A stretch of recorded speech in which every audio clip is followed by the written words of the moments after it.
할렐루야. 그리스도 이름으로 축복합니다. 지체장애 아동과 건강장애 아동 교육입니다. 지체장애 및 건강장애 아동의 특성과 특수교육에 대하여 학습하겠습니다. 앞서 출연율이라든지 원인이라든지 이런 부분은 교재를 참고하시면 되겠습니다. 지체장애 및 건강장애 아동의 특성입니다. 지체장애 아동의 특성은 인지학업적 특성으로서 지체장애 아동의 대부분을 차지하는 내성마비 아동의 경우 뇌의 손상으로 지적 능력에 문제를 보이는 경우가 있지만 모두가 지적 능력에 문제를 지니는 것은 아닙니다. 그래도 뇌 손상이기 때문에 인지적, 학업적으로 많이 문제를 일으키기도 하고 떨어지기도 합니다. 사회 정서적 특성입니다. 이들은 지체가 마음대로 움직이지 않는다는 것을 자신이 잘 알고 있습니다. 그래서 가족과 주위 사람들로부터 소외감을 느낄 수 있습니다. 신체적 의존감도 생길 수 있습니다. 학습된 무기력감, 계속 이제 그 지체로 인해서 무기력감이 학습되어 있죠. 그래서 우울증이나 또 심하면 공격성도 가질 수 있습니다. 후천적으로는 과거의 신체 능력이나 과거에 자기가 지체를 잃어버리지 않을 때 했던 생활 습관 이런 것에 대해서 상실감이 있기 때문에 외상 후 스트레스 증후군도 가질 수 있다고 합니다. 신체 운동적 특성입니다. 지체장애 아동은 근육 긴장도, 그 다음에 조절력, 불수의적 움직임. 불수의적 움직임은 생각대로 되지 않는 것. 그 다음에 정상 범위를 벗어나는 손상으로 인하여 운동 발달의 속도가 느리거나 특정 발달 단계에 머물거나 기능적인 신체 운동적 능력이 제한된 경우가 많이 있을 수 있습니다. 건강장애 아동의 특성입니다. 건강장애 아동은 인지학업적 특성상 참여를 못하기 때문에 그 다음에 그 수업을 제공받지 못했기 때문에 그 성취도가 떨어집니다. 건강장애 아동은 지적장애 아동과는 좀 거리가 멀 수 있습니다. 건강장애 아동은 만성적 질환으로 의학적 치료가 지속되잖아요. 그래서 장기간 치료를 받아야 하기 때문에 학업에 참여가 결손되죠. 그리고 또 방사선 치료나 이런 것을 계속 받아야 하는 친구들, 또 약물 치료를 계속 받아야 하는 친구들, 그러면 이 방사선 치료나 약물 치료에 의해서 능력이 저하될 수도 있습니다. 그리고 아예 학업에 대해서 동기를, 의욕을 잃어버릴 수도 있습니다. 그래서 또래보다 낮은 학업 성취율을 보이는 것은 당연한 것입니다. 건강장애 아동의 사회 정서적 특성입니다. 건강장애 아동은 만성질환으로 오랜 병원 생활을 하기 때문에 부모로부터 과잉 보호를 받게 됩니다. 교사들에게도 특별한 대우를 또 받게 됩니다. 이런 것 때문에 또래 간에 긍정적인 관계를 맺는데 어려움을 겪을 수 있습니다. 또 때로는 이 사회 정서적으로 우리 건강장애 아동은 비관을 가질 수 있습니다.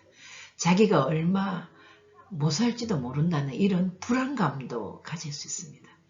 그래서 병원에 앉아서 밖에서 뛰어다니고 걸어다니는 아동을 많이 부러워하면서 울기도 많이 하고 울고요. 그리고 또 오랜만에 학교 가면 자기가 모르는 교육과정을 대하게 되니까 친구들에게도 굉장한 소외감을 느낄 수도 있습니다. 그래서 특히 건강장애 아동은 사회정서적으로 상당히 소외감과 열악감 그리고 자존감이 많이 떨어진다고 할 수 있습니다. 건강장애 아동은 당연히 신체적으로 운동적으로 기능이 저하될 수밖에 없습니다. 신체 활동이 제한될 수밖에 없습니다. 화학요법 있잖아요. 방사선이라든 약물치료 이런 받는 친구들은 식사를 제대로 못하게 되거든요. 그리고 또 막 탈모 증상이 막 신체적인 변화가 막 일어나잖아요. 그리고 어떤 친구는 장루, 이런 친구는 이렇게 오줌보나 그다음 변보 이런 거를 몸에 달고 다닐 수도 있습니다. 그래서 신체적 운동적으로 굉장히 기능이 저하될 수 있고 마음대로 움직일 수 없고, 그 다음에 또 자기가 어떤 정신을 잃어버릴 만한 그런 치료도 있고 하기 때문에 신체 운동은 굉장히 좀 기대하기가, 완치될 때까지는 기대하기가 어렵지 않겠나 이렇게 생각됩니다. 그리고 순간순간 어떤 그 건강장애 판정을 받았지만 장기가 아니라 어느 몇 살이 될 때까지는 이것을 착용하고 있어야 된다 하는 그런 보조기구 착용, 이런 아동들도 방과후 활동이나 현장학습 이런 정상적인 활동은 좀 어렵다고 할 수가 있겠습니다. 등 지체장애 아동과 건강장애 아동의 특수교육입니다. 교육과정을 적용하는 데 있어서 이제 한국특수교육학회에서 정의하고 있는데요. 지체장애 아동의 특수교육에서는 몸은 마음대로 말을 안 듣지만 또 몸은 소아마비가 되어 있지만 상당히 지능이 있는 친구가 있습니다. 그래서 제법 지능이 높고 높은 거 아니라도 뭐 보통 수준은 충분히 되고, 그 다음 장애 판정을 받았지만 학교에 정상적으로 올 수 있는 친구들, 동일 수준의 교육과정을 제공받을 수 있습니다. 또 그래야 합니다. 그리고 평행적 교육과정인데요. 이제 동일 수준의 교육과정을 받는 아이들만큼 매일 학교를 나온다든지 그렇게 할 수는 없지요. 우리가 보통 소아마비, 다리가 소아마비한 아이들, 목발을 짚고 있는 아동들 보면 장애 판정을 받았습니다. 그렇지만 그 친구들은 매일 학교를 나올 수 있습니다. 그 친구들은 당연히 동일 수준 교육과정을 받을 수 있는데 간헐적으로 나오고 일주일에 2번은 병원을 가야 되고 한 달에 한 일주일서는 이제 병원을 가야 되고 입원을 해야 되고, 이런 친구들은 평행적 교육과정이라고 해서 거의 비슷한 교육과정의 혜택을 보고 있지만 그래도 그 수준은 조금 이렇게 떨어지게, 기본 이상은 되게, 이런 교육과정을 교실 안에서 개별화 교육이 이루어져야 되는 겁니다. 그리고 지체장애 아동으로서 뇌에 손상을 입고 지체가 장애된 아이들은 그 수준이 굉장히 지적 능력이 굉장히 떨어지기 때문에 저학년 수준의 교육과정을 운행할 수밖에 없습니다. 지금 이제 4학년으로 올라가야 되는데 아직도 3학년에 수업을 너무 많이 못 받았다. 완전히 결석이 너무 많아서 진학이 안 될 정도로 이런 친구들은 저학년의 수준 교육과정을 혜택 볼 수밖에 없습니다. 그리고 기본 교육과정입니다. 한두 학년에 내려서 저학년 수준이 아니라 아주 기초도 힘들 정도의 그런 친구들은 기본 교육과정은 혜택 볼 수 있도록 지원되고 있습니다. 주로 병원학교 같은 데서 운영되고 있습니다. 그리고 치료 지원 활동 중심 교육과정인데요. 배우는 것보다 신체 건강이 먼저잖아요. 근데 물리치료가 필요한 친구들, 그 다음 재활이 필요한 친구들, 이런 친구들은 병원학교 같은 데서 물리치료와 재활을 우선으로 하고 그 남는 시간에 병원학교에 가서 교육과정을 이수할 수 있는 그런 지원을 받을 수가 있습니다. 그 다음에 지체장애 아동 자세 지도입니다. 지체와 건강장애 아동의 중점 정도에 따라서 스스로 신체를 균형 잡지 못할 때 보조기구로 도움을 줍니다. 보조기구는 여러분들 교재에 있습니다. 이렇게 앉을 수 있는 의자라든지 몸을 지탱을 잡아주는 그런 교재를 참고하시면 되겠습니다. 의사소통 지도입니다. 국어나 수학이나 영어와 같이 계통적 학습을 강조받을 때에 의사소통이 잘 안 되는 그런 입이 이렇게 돌아간다든지 이런 지체니까, 그러면 이렇게 질문이 있으면 손을 두드려라든지 아주 좋았다, 기분 좋았다, 이제 이렇게 할 때는 흰색 카드를 들어라. 그래도 모르겠다고 하면은 이런 색 카드를 들어라. 이제 이렇게 신호 체계를 해서 의사소통할 수 있도록 지도하는 교육이 있습니다. 그 다음에 보조공학의 활용입니다. 우리 교재에 그림 8-2 페이지 236페이지에 보면 팔이 하나 없는 친구도 아니면 손이 하나 없는 친구도 지체장애이잖아요. 그런 친구들을 위해서 인마우스 사진이 거기 있더라고요. 그 다음에 또 손 2개가 다 없는 친구가 있습니다.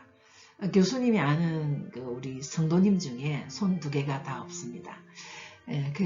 그런 친구들에게는 발마우스 이런 게 있습니다. 근데 한 손이 없을 때 한 손으로 하는 키보드 이런 보조공학 공학 도구를 활용할 수 있는 그런 지원이 있을 수 있습니다. 그다음 건강장애 아동의 특수교육입니다. 교육과정을 적용하는데 한국특수교육학회에서 정의한 것입니다. 국어나 수학이나 영어같이 계통적 학습을 강조합니다. 그리고 사회, 실과 기술, 가정과 같이 생활을 통하여 사회현상과 자연현상을 탐구할 수 있습니다. 그리고 음악이나 미술이나 체육과 같이 일상생활과 밀접하게 관련되는 것을 중요시합니다. 다시 말하면 국어, 영어, 수학, 사회, 음악, 미술, 체육 다 한다는 것입니다. 건강장애 아동의 특수교육이라서 뭐만 하는 것이 아니라 다 한다는 것입니다. 다 하는데 아주 그 중증 정도에 따라서 그리고 학업에 얼마나 참여해서 학업 성취도가 어느 정도 되는지 그 정도에 따라서 이것을 하지만 최소한 기본 과정은 이수할 수 있도록 특수교육에서 지원되고 있습니다. 그다음에 수업시간 제한이 심한 친구 있죠. 물리치료로 가야 된다든지 병원에는 환자들이 밀려있기 때문에 시간을 자기 마음대로 선택할 수가 없잖아요. 재활치료로 가야 된다든지 또 아니면 병원 생활은 아니지만은 수시로 병원에 가서 내원해서 치료를 받고 진찰을 해야 될 경우 수업시간이 굉장히 제한받을 수 있습니다. 이런 친구들도 내용은 아주 기본적이고 기초적인 사항을 중심으로 특수교육을 받고 있습니다. 신체 활동이 제한되어 있는 경우 건강장애로 인해서 신체 활동이 제한될 수 있습니다. 근육에 종양이 있는 친구라든지 이런 친구들은 계속 깁스를 하고 있잖아요. 그러면 직접적으로 달린다든지 직접적으로 현장학습을 한다든지 이런 것이 어렵습니다. 그런 친구는 현장학습 대신 견학 대신 다른 어떤 미디어를 사용해서 보여준다든지 대체 활동을 강구하는 특수교육이 제공됩니다. 사회견학학습 이런 경우도 건강장애 아동은 그 건강에 맞는 내용을 설정해야 됩니다. 사회견학이 어려운 또 현장학습이 어려운 친구들은 역시 대체 활동을 강구해 주어야 합니다. 그리고 건강장애 아동의 개별화된 프로그램 적용, 그리고 병실, 그리고 방문교육, 학교 복귀 지원 등이 적용돼야 됩니다. 요즘 많이 이제 장애 아동들을 배려하는 그런 그 특수교육, 통합교육이 많이 이루어지기 때문에 방문도 할 수 있고 어떤 친구는 병원 학교가 있음에도 병실에 방문해야 되는 그런 경우도 있는데 교사들이 병실까지도 방문할 수 있고 어떤 부모가 침대를 밀고 이제 병원 학교에 가서 이제 수업을 듣기도 하고 또 개별화 교육에서도 많은 다양한 프로그램으로 특수 교육을 하고 있다고 합니다. 그래서 이번 주에는 다니엘 기도회가 있기 때문에 또 건강장애 아동과 지체장애 아동은 다른 아동보다도 좀 중복되는 내용도 많고 이래서 좀 짧은 강의로 이번 주 강의를 마치고자 합니다. 다니엘 기도에 많이 참여해 주셔서 영적 담비, 성령의 담비 충만하시기를 축복합니다. 그리고 개별적으로 우리 수강생들에게 학생들에게 기말고사에 대해서 상의할 수 있도록 연락을 드리겠습니다. 예, 건강한 한 주간 되시기 바랍니다. 축복합니다.